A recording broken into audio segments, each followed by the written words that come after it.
तो जैसा कि हमने लास्ट एपिसोड के अंदर देखा था, जो जाओमू होता है उसका जो हाथ होता है वो अचानक से ही रिपेयर जो है वो हो जाता है और उसी के साथ में अब जाओमू की बॉडी के अंदर से बहुत ही ज़्यादा गोल्डन कलर की जो एनर्जी होती है वो निकलने लगती है और उसके पास में सिस्टम की नोटिफिकेशन आती है जिसमें कि बताया जाता है कि होस्ट मुबारक को आपने ह्यूमन एम्पर ब्लड लाइन को प्राप्त जो है वो कर लिया है। और अब इस चीज़ को सुनने के बाद में जो जाओमू होता है वो भी थोड़ा सा हैरान जो है वो रह जाता है। हैरान होते हुए बोलता है कि क्या 10 सिस्टम से जो मुझे 10,000 गुना रिटर्न मिला है वो ह्यूमन एम्पर ब्लड लाइन है। जो सुनते के साथ ही अब जो सिस्टम होता है वो जाओमू को बताता है कि लेजेंड्स का ऐसा कहना है कि जिस टाइम पर हेवन और अर्थ को क्रिएट जो है वो किया गया था तो उस टाइम पर जो 100 रेस थी उसने एक साथ में आकर पूरे वर्ल्ड वाइड डोमिनेट करना शुरू कर दिया था और 100 रेस जहाँ पर भी जाया करती थी वे पूरी तरीके से डोमिनेट जो वो किया करती थी और पूरी तरीके से तबाही को मचाया करती थी। और उस टाइम पर जो ह्यूमन रेस थी उसकी पोजीशन जो थी वो सबसे ज़्यादा कमज़ोर हो गई थी और वे बिल्कुल ख़त्म होने की कगार पर थे। और जिस टाइम पर सभी लोगों को लग रहा था कि इस क्रिटिकल मोमेंट पर जो ह्यूमन रेस है वो ख़त्म जो है वो हो जाएगी, उसी टाइम पर एक पीयरलेस एक्सपर्टों का ग्रुप जो है वो सामने आया जो कि ह्यूमन रेस से बिलोंग करते थे। उन्होंने अपनी फिजिकल बॉडी और अपनी जो ब्लड लाइन थी उसकी लिमिट को सरपास जो है वो कर दिया था, जिसके कारण उन्हें इनविजिबल कॉम्बैट पावर जो है वो प्राप्त हुई थी, जिसके कारण उन्होंने ह्यूमन रेस की यहाँ पर मदद की जो डेंजर्स था उसे ख़त्म करने में। और उन्होंने सभी पावरफुल एनिमी जो थे उन्हें हरा दिया, जिसके बाद में ह्यूमन रेस जो थी वो कंटिन्यू उनकी जो ब्लड लाइन थी उन्हें इनहेरिट जो है वो करती रही। और अब सिस्टम की इस बात को सुनते के साथ ही जाओमू जो होता है वो अपनी पावर को देखते हुए बोलता है कि ओ तो मेरे पास में उन लेजेंड्स की ब्लड लाइन जो है वो आ चुकी है। ठीक है, अब ऐसा लगता है कि वो दिन दूर नहीं है जिस टाइम पर मैं रिवर ऑफ स्टार के जितने भी एनिमी है उन सभी को पूरी तरीके से डोमिनेट करूँगा। और अब इतना बोलते के साथ ही जाओमू जो होता है वो सामने की तरफ एक अटैक जो है वो करता है, जिसके कारण काफ़ी पावरफुल धमाका होता है और हम देखते हैं कि ग्राउंड पर एक बहुत बड़ा गड्ढा जो होता है वो बन चुका होता है, जिसे देखने के बाद में तो मॉन्स्टर भी हैरान रह जाता है। और तभी जाओमू जो होता है वो भी उस मॉन्स्टर के मज़े लेने लगता है और उस मॉन्स्टर के मज़े लेते हुए उससे बोलता है कि ठीक है तो लेपर्ड बताओ क्या तुम अभी भी मेरे साथ में यहाँ पर फाइट जो है वो करना चाहोगे। और अब जाओमू की इस बात को सुनते के साथ ही वो लेपर्ड जो होता है उसे भी गुस्सा आ जाता है और वो गुर्राते हुए जाओमू की तरफ जो है वो बढ़ने लगता है और उसे अगले ही पल हम वो देखते हैं कि सीधे वो जाओमू के ऊपर अटैक जो है वो करने के लिए आने लगता है। लेकिन जाओमू काफ़ी आसानी से उसके अटैक को डॉज करते हुए बोलता है कि सच में तुम तो अब काफ़ी ज़्यादा स्लो लग रहे हो। और इतना बोलते के साथ ही जाओमू काफ़ी आसानी से उस लेपर्ड के अटैक को डॉज जो है वो कर देता है और उसके अटैक को डॉज करने के बाद में सीधे अपना अटैक जो होता है वो उस लेपर्ड के बीच में मारता है, जिसके कारण हम देखते हैं कि वो लेपर्ड दो भागों में कट जाता है और वहीं पर ही मारा जाता है। और अब जो जाओमू होता है उसे वहाँ पर एक अनाउंसमेंट होती है जिसमें कि बताया जाता है कि आपने जो 4th फ्लोर है उसे भी क्लियर जो है वो कर दिया गया है, इसीलिए आपके सामने 3 रिवॉर्ड है, प्लीज़ एक को सेलेक्ट कीजिए, जिनमें से पहला रिवॉर्ड जो है वो 4th ग्रेड की विंड वॉल्क पिल है। और वहीं दूसरे रिवॉर्ड की बात की जाए तो वो 4th ग्रेड का आर्टिफैक्ट है जिसका नाम की फ्रॉस्टफेल स्पीयर है। और अगर वहीं तीसरी रिवॉर्ड की बात की जाए तो वो ब्लैक रैंक की मिड ग्रेड की टेक्निक है जिसका नाम की ग्रेट स्टील क्लीनिंग हैंड है। जो सुनते के साथ ही जाओमू जो होता है वो बोलता है कि देखा जाए तो तीनों के तीनों रिवॉर्ड जो है वो काफ़ी ज़्यादा अच्छे हैं, लेकिन काफ़ी दुख की बात है कि मैं इनमें से केवल एक ही रिवॉर्ड को ले सकता हूँ। लेकिन मैं इनमें से जो ये पिल है इसे जो है वो लेने वाला हूँ, क्योंकि इस पिल को लेने के बाद में मैं किसी को भी गिफ्ट जो है वो कर सकता हूँ, जिसके बाद में मुझे यहाँ पर सिस्टम से और भी ज़्यादा बेहतर रिवॉर्ड जो है वो प्राप्त होगा। लेकिन मैं सोच रहा हूँ कि जो कि मैंने जो 4th फ्लोर है उसे अब क्लियर जो है वो कर दिया है, तो इसके कारण तो बाहर काफ़ी ज़्यादा उथल पुथल जो है वो मच चुकी होगी। पता नहीं इस टाइम पर बाहर की सिचुएशन जो है वो क्या होगी। और अब जाओमू के इतना बोलते के साथ ही हमारा व्यू जो होता है वो बाहर आ जाता है, जहाँ पर कि एक बंदा जो होता है वो सामने की तरफ देख कर चिल्लाते हुए बोलता है कि सभी लोग वहाँ पर देखो, जाओमू की जो रैंकिंग है वो वापस से चेंज हो रही है। और उसके इतना बोलते के साथ ही हम देखते हैं कि जो जाओमू होता है वो फर्स्ट रैंक पर जो है वो आ चुका होता है, जो देखने के बाद में एक बंदा जो होता है वो चिल्लाते हुए बोलता है कि जो जाओमू है वो तो यहाँ पर जो नालान चुआंग है उसे पीछे छोड़कर फर्स्ट प्लेस पर जा चुका है। जो सुनते के साथ ही जो लुबा की वाई होती है वो काफ़ी ज़्यादा खुश हो जाती है और खुश होते हुए बोलती है कि जाओमू फाइनली तुमने कर दिखाया। जो सुनकर जो चूसिया होती है वो भी हैरान रह जाती है और बोलती है कि क्या वो आउटर साइड के अंदर नंबर 1 रैंक पर पहुंच गया, आखिर ऐसा पॉसिबल कैसे है। और उनके इतना बोलते के साथ ही जो नू आओ होता है वो भी इस चीज़ को देखने के बाद में काफ़ी ज़्यादा हैरान होने लगता है। हैरान होते हुए बोलता है कि यकीन नहीं होता कि वो यहाँ पर फाउंडेशन इस्टेब्लिशमेंट रियलम के 5th लेवल पर होने के बाद में भी यहाँ पर नंबर 1 रैंक पर पहुँच चुका है। लगता है कि उसे ख़त्म करने के लिए मुझे अपनी फुल स्ट्रेंथ का इस्तेमाल जो है वो करना पड़ेगा।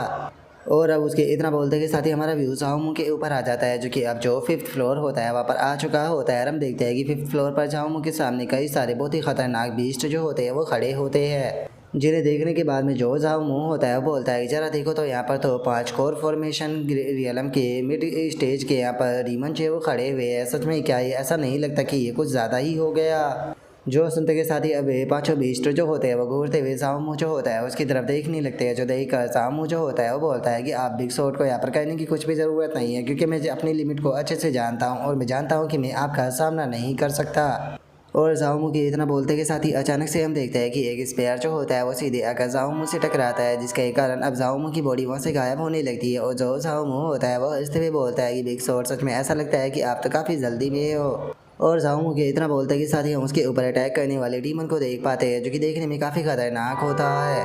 और अब जो जाओमू होता है वो हंसते हुए उन डीमनों से बोलता है कि बस मेरे पास में एक बार स्ट्रेंथ जो है वो आने दो, उसके बाद में मैं वापस से आकर आप लोगों को चैलेंज जो है वो करूँगा। और आप लोगों को चिंता करने की कोई ज़रूरत नहीं है, क्योंकि मैं ज़्यादा लंबे टाइम तक आप लोगों को इंतज़ार जो है वो नहीं कराऊँगा। और अब जाओमू के इतना बोलते के साथ ही हमारा व्यू जो होता है वो टावर के बाहर आ जाता है, जहाँ पर की फॉर्मेशन ओपन होने लगती है। और जो जाओमू होता है वो उससे बाहर आने लगता है, जो देखकर सभी लोग चिल्लाते हुए बोलते हैं कि वो देखो जाओमू जो है वो बाहर आ चुका है। जो सुनकर जाओमू जो होता है वो भी मुस्कुराते हुए उन लोगों की तरफ देखने लगता है और उन लोगों की तरफ देखते हुए बोलता है कि क्या बात है, क्या यहाँ पर इतने सारे लोग जो है वो मेरा वेलकम करने के लिए आए हैं। और अब जाओमू के इतना बोलते के साथ ही अगले ही पल हम देखते हैं कि जो नू आओ होता है वो सीधे जो जाओमू होता है उसके सामने जो है वो आ जाता है। और जाओमू को देखने के बाद में उससे बोलता है कि ब्रैड फाइनली तुम बाहर आ ही गए, मैं पिछले काफ़ी लंबे टाइम से तुम्हारे ही बाहर आने का इंतज़ार कर रहा था। और अब नू आओ के इतना बोलते के साथ ही अगले ही पल हम देखते हैं कि जो लुबो क्यू आई और जो चू जियाओ होती है वो दोनों जाओमू के सामने आ जाती है। और जो लुबो क्यू आई होती है वो जाओमू जो होता है उसे बोलती है कि जाओमू संभल कर, अगर इसकी बात की जाए तो ये नू आओ है जो कि जो इनर सेक्ट की हेमली प्राइड रैंकिंग है उसके अंदर 8 रैंक पर आता है। जो सुनते के साथ ही जो चू जियाओ होती है वो भी जाओमू जो होता है उसे बोलती है कि ठीक है तुम जल्दी से यहाँ से भागो, तब तक कि हम लोग जो है वो इसे रोकने की कोशिश करते हैं। और अब चू जियाओ को अपनी मदद करता हुआ देखकर जाओमू भी हैरान रह जाता है। और वो हैरान होते हुए जो चू जियाओ होती है उसे बोलता है कि ठीक है लुओ क्यू आई मेरी मदद कर रही है, ये तो मेरे समझ में आता है, लेकिन चू जियाओ आके तुम यहाँ पर मेरी मदद क्यों कर रही हो, अब तुम क्या प्लान कर रही हो। जो सुनकर चू जियाओ बोलती है कि ऐसा कहने के मेरे खुद की कुछ रीज़न है। जो सुनते के साथ ही वहाँ पर खड़ा हुआ जो आओमू होता है वो अपने मन में सोचता है कि यकीन नहीं होता कि जो चू जियाओ है यहाँ पर जाओमू को प्रोटेक्ट कर रही है, क्योंकि कुछ टाइम तक तो ये जाओमू को मारना चाहती थी। ऐसा लगता है कि चू जियाओ के पीछे जो लोग हैं उन्होंने जाओमू के पोटेंशियल को नोटिस है वो कर लिया है और उन्होंने ही यहाँ पर इसे प्रोटेक्ट करने के लिए बोला होगा। नहीं, मैं यहाँ पर और ज़्यादा डीले नहीं कर सकता, जल्दी से मुझे इसे मारना होगा इससे पहले कि यहाँ पर बाकी के लोग आना शुरू हो जाए। और अब इतना सोचते के साथ ही नू आओ जो होता है वो चू जियाओ और लुओ क्यू आई दोनों को साइड में फेंकते हुए सीधे जाओमू की तरफ बढ़ने लगता है और चिल्लाते हुए बोलता है कि यहाँ से दफ़ा हो जाओ, आज मेरे कज़न का बदला लेने से मुझे कोई भी नहीं रोक सकता। जो सुनते के साथ ही जाओमू जो होता है वो भी फाइट के लिए तैयार जो है वो होने लगता है। फाइट के लिए तैयार होते हुए बोलता है कि ठीक है मेरा वार्म अप तो कंप्लीट हो चुका है, तो ठीक है मैं भी यहाँ पर जो कोर फॉर्मेशन की पीक का एक्सपर्ट है उसके स्ट्रेंथ को चेक करके देखना चाहूँगा कि वो कितना ज़्यादा पावरफुल होता है। और अब इतना बोलते के साथ ही जाओमू जो होता है वो अपनी ह्यूमन एम्पायर ब्लड लाइन को एक्टिवेट करने के बाद में सीधे नू आओ जो होता है उसकी तरफ अटैक करने के लिए बढ़ने लगता है। और अब जैसे ही दोनों के अटैक एक दूसरे के साथ में टकराते हैं तो वहाँ पर एक बहुत ही पावरफुल इम्पैक्ट रिलीज होता है, जिसे देखने के बाद में वहाँ पर खड़े हुए डिसाइपल भी हैरान रह जाते हैं। और एक बंदा बोलता है कि क्या सच में फाउंडेशन इस्टेब्लिशमेंट रियलम की 5th लेयर के बंदे के पास में क्या इस कदर स्ट्रेंथ होती है। जो सुनते के साथ ही एक और बंदा जो होता है वो बोलता है कि यकीन नहीं हो रहा कि वो कोर फॉर्मेशन रियलम के पीक के एक्सपर्ट के साथ में यहाँ पर हैंड टू हैंड फाइट जो है वो कर रहा है। जो सुनकर एक और बंदा जो होता है वो बोलता है कि कहीं इसका मतलब ये तो नहीं है कि जो जाओमू है उसने अपनी ह्यूमन एम्पायर ब्लड लाइन को अवेकन कर लिया है। और उनके इतना बोलते ही हम देखते हैं कि जो जाओमू होता है उसने जो नू आओ होता है उसके अटैक को अपने हाथों से रोक लिया होता है। और अब नू आओ के अटैक को रोकने के बाद में जो जाओमू होता है वो उसे बोलता है कि सीनियर ब्रदर नू आओ, क्या आपकी जो स्ट्रेंथ है वो सच में इतनी ही है? अगर आपकी स्ट्रेंथ इतनी ही है तो मैं इसे देखकर काफ़ी ज़्यादा डिसअपॉइंट हुआ हूँ, क्योंकि इस स्ट्रेंथ के साथ में आप मेरा सामना नहीं कर पाओगे। जो सुनते के साथ ही अब जो नू आओ होता है वो भी बहुत ज़्यादा परेशान जो है वो होने लगता है। परेशान होते हुए अपने मन में सोचता है कि आखिर इस बास्टर्ड के पास में कितनी ज़्यादा सीक्रेट है, अगर ऐसा ही चलता रहा तो मैं इस बास्टर्ड को ख़त्म जो है वो नहीं कर पाऊँगा। लगता है कि मेरे पास में अब कोई रास्ता जो है वो नहीं बचा, मुझे यहाँ पर जो सीनियर का गिफ्ट है उसका इस्तेमाल करना ही पड़ेगा। और उसके इतना बोलते के साथ ही अचानक से उसकी चेस्ट से जो सोड होती है वो निकलने लगती है। और अब इस चीज़ को देखने के बाद में जो चूज़ याओ होती है वो भी काफ़ी ज़्यादा हैरान जो है वो रह जाती है। और जो लुओ की वाई होती है वो चिल्लाते हुए जाओ मुझसे बोलती है कि जाओ मुँह जल्दी से वहाँ से भागो। और उसके इतना बोलते के साथ ही जो नू आओ होता है वो हंसते हुए जो जाओ मुँह होता है उससे बोलता है कि ठीक है तो महीने के लिए तैयार हो जाओ, इस स्वॉर्ड इंटेंट के अंदर तुम आज ही बिल्कुल भी नहीं बच पाओगे। और अब नू आओ के इतना बोलते के साथ ही हम देखते हैं कि लोंगटियान का वो स्वॉर्ड इंटेंट जो होता है वो ड्रैगन में बदलकर सीधे जाओमू की तरफ आने लगता है। जो देखकर जाओमू भी पीछे हटने लगता है और अपने मन में सोचता है कि डैमेड ये तो उस बास्टर्ड लोंगटियान का स्वॉर्ड इंटेंट है। मैं इसे डोज तो बिल्कुल भी नहीं कर सकता हूँ, मुझे इसे हैंड टू हैंड ही लेना होगा। और अब इतना सोचते के साथ ही जाओ जो होता है वो भी अपनी ह्यूमन एम्पर लाइन को ओपन कर देता है, जिसके कारण अब जाओ जो होता है वो अटैक को ब्लॉक करने की कोशिश करने लगता है। लेकिन इस चीज़ से जाओ की बॉडी के ऊपर बहुत ज़्यादा प्रेशर पड़ रहा होता है और उसके आँख नाक कान मुँह सभी जगह से खून जो होता है वो निकलने लगता है। अगले ही पल हमें वहाँ पर एक बहुत ही पावरफुल धमाका जो होता है वो देखने के लिए मिलता है, जो देखकर लोगों की आवाज़ जो होती है उसे जाओमू की बहुत ज़्यादा चिंता होने लगती है और वो चिल्लाते हुए जाओमू को पुकारने लगती है, जो सुनकर चूजिया बोलती है कि मुझे नहीं लगता कि इसका कोई फ़ायदा है, क्योंकि ये सोड इंटेंट जो था वो किसी नॉर्मल एक्सपर्ट का नहीं था। मैं इसे देखकर बता सकती हूँ कि ये नीस एंड सोल के कल्टीवेटर का सोड इंटेंट था। और अगर एक फाउंडेशन इस्टेब्लिशमेंट स्टेज का एक्सपर्ट के ये टकराता है तो उस फाउंडेशन इस्टेब्लिशमेंट के एक्सपर्ट के तो यहाँ पर बॉडी तक नहीं बचेगी। और इतना बोलकर जो चूजिया होती है वो अपने मन में सोचती है कि डैमेट ऐसा लगता है कि मास्टर ने जो मुझे टास्क दिया था मैं उस टास्क को कंप्लीट जो है वो नहीं कर पाऊँगी।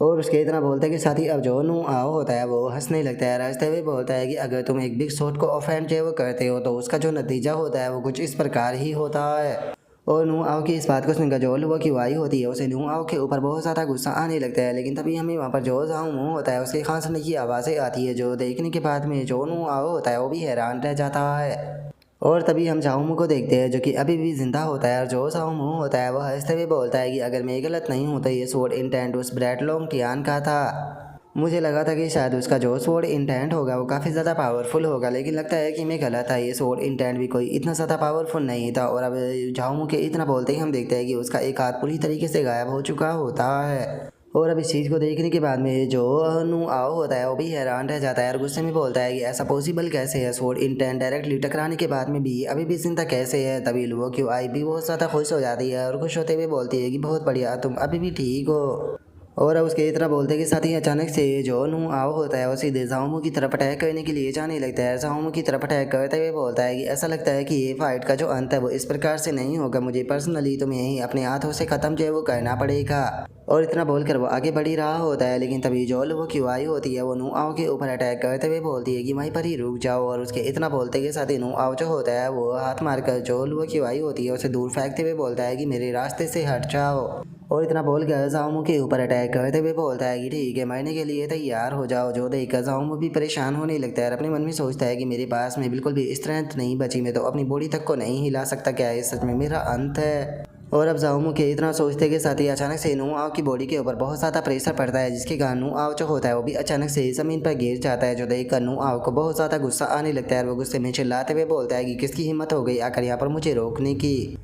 और अब उसके इतना बोलते के साथ ही अचानक से हम देखते हैं कि वहाँ पर जो जी जुबान होती है वो आ चुकी होती है। और वहाँ पर आने के बाद में जो जी जुबान होती है नू आओ से बोलती है कि ये मैंने किया है, क्या हुआ, क्या तुम्हें इस चीज़ से कोई ऑब्जेक्शन है और क्या तुम यहाँ पर मुझसे सवाल कर रहे हो कि मैंने ऐसा क्यों किया है। और अब जीजुआन को वहाँ पर देखते के साथ ही जो नू आओ होता है वो भी बहुत ज़्यादा घबरा जाता है। घबराते हुए जो जीजुआन होती है उससे बोलता है कि नहीं, डिसाइपल के अंदर इतनी हिम्मत नहीं है। और इतना बोलकर वो अपने मन में सोचता है कि आखिर जो सेंटेंस है वो यहाँ पर क्या कर रही है। और अब नू आओ के इतना सोचते के साथ ही जो जीजुआन होती है वो भी नीचे जो है वो आ जाती है। और अब जीजुआन को देखते के साथ ही सभी लोग उसे सेंटेंस बोलकर ग्रीट जो है वो करने लगते हैं। और तभी जो जीजुआन होती है वो जाओमू की तरफ देखने लगती है और जाओमू की तरफ देखते हुए बोलती है कि सच में तुमने मुझे गलत साबित कर दिया, तुमने खुद को ऐसा बना दिया है कि मैं तुम्हें एक न्यू लाइट के रूप में देखूँ।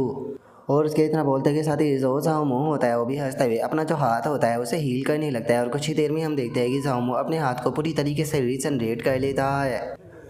और तभी जीजुआन जो होती है वो जाओमू से बोलती है कि देखा जाए तो तुम आउटर सेक्ट के अंदर हेवनली प्राइड रैंकिंग के अंदर फर्स्ट पैलेस पर जो है वो आ चुकी हो। ये टाइटल शो ऑफ करने लायक तो नहीं है, लेकिन अगर तुम्हारी कल्टीवेशन की बात की जाए तो जिस कल्टीवेशन पर होने के बाद में तुम जिस स्टेट पर जो है वो पहुंच चुके हो वहाँ पर आज से पहले कभी भी युवान डीमन सेक्ट की हिस्ट्री में नहीं पहुँच पाया।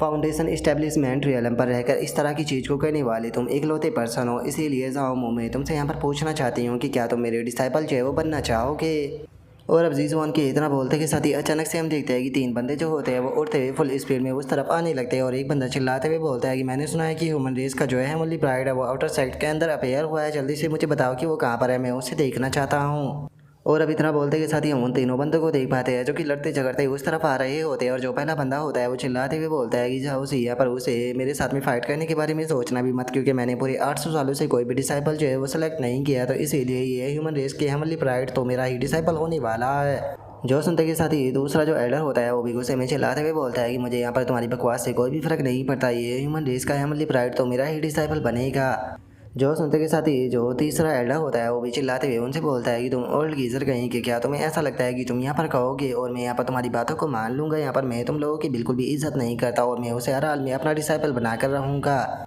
और अब उन तीनों एल्डरों को देखने के बाद में एक डिसाइपल जो होता है वो बोलता है कि आखिर ये तीनों ओल्ड मैन जो है वो कौन है। जो सुनते के साथ ही दूसरा डिसाइपल उसे बोलता है कि बेफालतू की बकवासें मत करो, ये तीनों के तीनों पर्सन जो है वो हमारे युआन डीमन सेक्ट के ह्यूमन रेस के एल्डर है।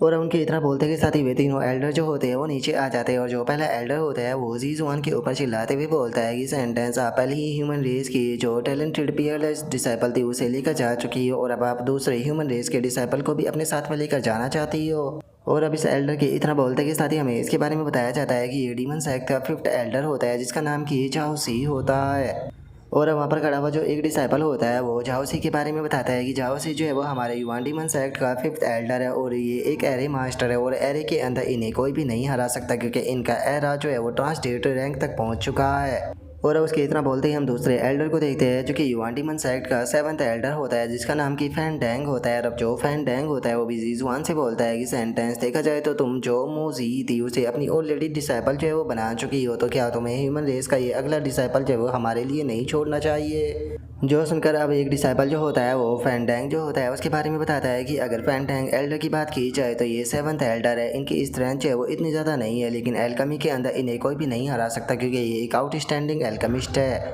और अब उनके इतना बोलते के साथ ही हम तीसरे एल्डर को देखते हैं जो कि युआन डीमन सेक्ट का 3rd एल्डर होता है जिसका नाम कि डुगु जैन होता है। और अब जो डुगु जैन होता है वो बोलता है कि जो कल्टीवेशन वर्ल्ड होता है उसके अंदर केवल स्ट्रेंथ ही मायने जो है वो रखती है,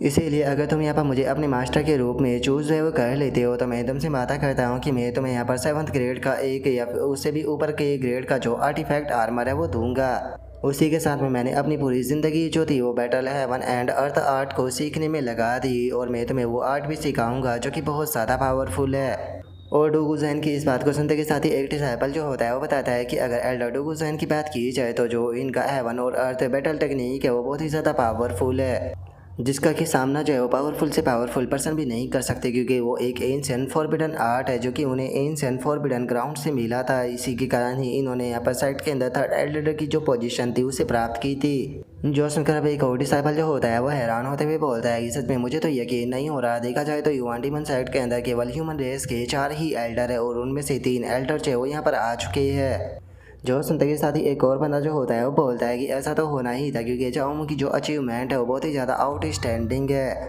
जो सुनते के साथ ही एक और बंदा जो होता है वो बोलता है कि अगर जाओमो इनमें से किसी का भी पर्सनल डिसाइपल जो है वो बन जाता है तो मुझे डर है कि उसके बाद में कोई भी जाओमो को टच जो है वो नहीं कर पाएगा। और अब उनके इतना बोलते के साथ ही हम देखते हैं कि वे चारों जाओमो जो होता है उसे चारों तरफ से घेर लेते हैं और जो फैन डैंग होता है वो जाओमो जो होता है उसे बोलता है कि अगर तुम मुझे अपना मास्टर जो है वो मान लेते हो तो मैं तुम्हें डायरेक्टली यहाँ पर अपने सबसे प्रीसियस एल्केमी फर्नेस जो है वो देने के लिए तैयार हूँ। जो सुनते के साथ ही जाओ सी जो होता है वो भी जाओमो जो होता है उसे बोलता है कि बच्चे तुम मुझे अपने मास्टर के रूप में एक्सेप्ट करो, मैं तुम्हें यहाँ पर जो एरे है वो सिखाऊंगा और एरे जो होता है वो बहुत ज़्यादा पावरफुल होता है, तुम्हारी फाइटिंग में भी ये बहुत ज़्यादा काम आएगा। तभी जो डोगू जैन होता है वो भी जाओमो जो होता है उसे बोलता है कि बच्चे तुम्हें यहाँ पर सोच समझ कर फैसला लेना चाहिए क्योंकि जो स्ट्रेंथ होती है वही कल्टीवेशन वर्ल्ड के अंदर मायने जो है वो रखती है। जो सुनते के साथ ही जाओमो जो होता है वो हंसने लगता है, रास्ते हुए बोलता है कि कैसा रहेगा कि अगर मैं आप सभी को ही अपना मास्टर जो है वो बना लूँ तो। और अब जाओमो की इस बात को सुनते के साथ ही तीनों एल्डर भी काफ़ी हैरान होकर जाओमो की तरफ देखने लगते हैं। जो सुनते के साथ ही अब जीजुआन जो होती है वो मुस्कुराते हुए बोलती है कि सच बताओ तो मुझे इस चीज़ से कोई भी ऑब्जेक्शन जो है वो नहीं है, लेकिन ये इस चीज़ के ऊपर डिपेंड करता है कि जो तीनों एल्डर है वो इस बारे में क्या सोचते हैं।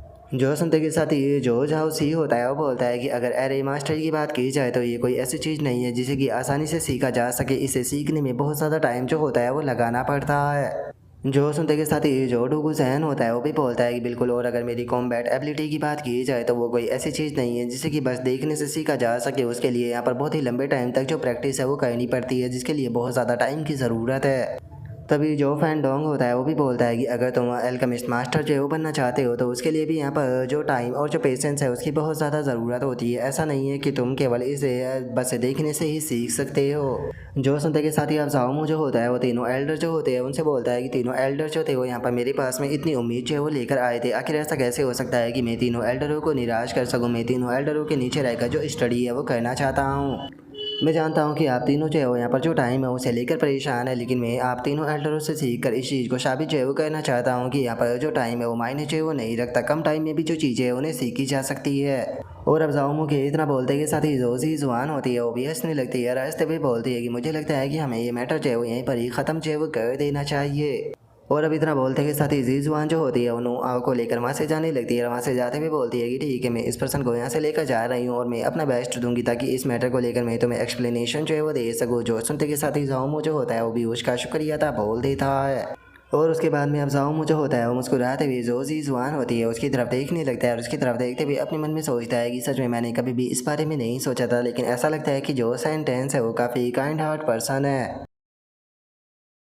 और अब जाऊँ कि इतना सोचते के साथ ही जो हमारा आज का एपिसोड है वो यहीं पर ही कंप्लीट जो है वो हो जाता है। तो नेक्स्ट एपिसोड के अंदर देखिए कि आगे क्या होता है। अगर आप लोगों को वीडियो अच्छी लगी हो तो लाइक करना, चैनल को सब्सक्राइब करना। मैं मिलता हूँ आप लोगों से नेक्स्ट एपिसोड के अंदर, तब तक के लिए बाय बाय गाइस।